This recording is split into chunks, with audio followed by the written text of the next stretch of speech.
if we merge with Northwest or some other airline, what happens to our bases? Are we displaced? Are we bumped out? What exactly happens? And I'm going to look to Celeste because I believe that you have been hearing some of this. Yeah, because I hear that as a... Being from the Cincinnati base, Yeah, bring the mic closer, please.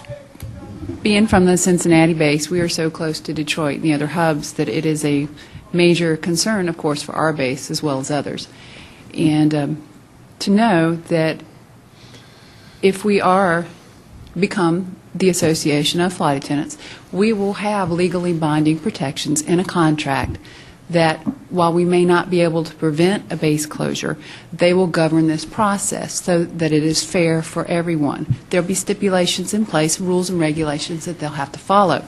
They won't just be able to say, you can go here, and you can go here, and you can go there. There'll be an orderly procedure, and it'll all be out there in writing, so everybody will know exactly what is going to take place. There'll be no surprises whatsoever.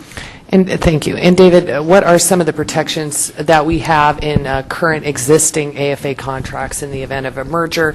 And a follow-up, were some questions on what is the difference between a merger and an acquisition, that the Delta executives keep saying that this is, it's an acquisition, it's not a merger, Delta's in charge. So. Sure. In terms of our protections, our contracts deal with all sorts of issues that come up, and Celeste just mentioned some of them.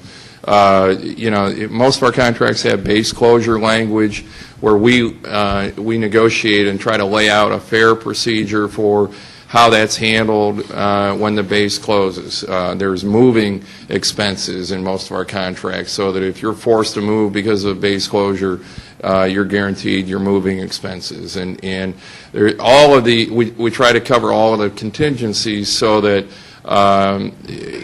when you get a notice saying your base is going to close, you know what your rights are, and if the company doesn't follow those procedures, then we have the ability to enforce that through the grievance procedure.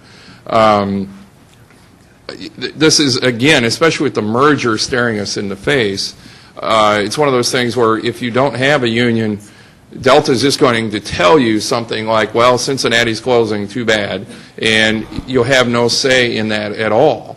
Whereas if you have the union, then they're going to have to negotiate with us over all the details that go into that. And frankly, in a lot of situations, we've been able to negotiate. The company will come to us and say, well, there's this base that we think we need to close for economic reasons, and sometimes we're able to work out arrangements that make it feasible to keep that base open. I'm not going to sit here and promise you that we can do that, but we certainly have a track record, and I can think of several bases at the big airlines where we've worked with the company to keep that base viable and keep it open, because we know people live in those communities and they don't want to pick up and move across the country. So those kind of things, it's commonly done in our negotiations, but you have to have a union to be able to do that. To go back to the question, Vita, the part about merger versus acquisition, I really think that this is mostly about trying to confuse the issue. From the flight attendant perspective, there's not a big difference between a merger and acquisition. That's more relevant on a corporate transaction level. It may affect who gets how much stock and which executives get richer and things like that. But from a practical standpoint at this end of the airline, or on the flight attendant level, if you merge or acquire some other airline, it's going to involve putting together two separate operations, and there's going to be a merger of seniority, and there's going to be, if you have a union, there's going to be a merger of those two contracts.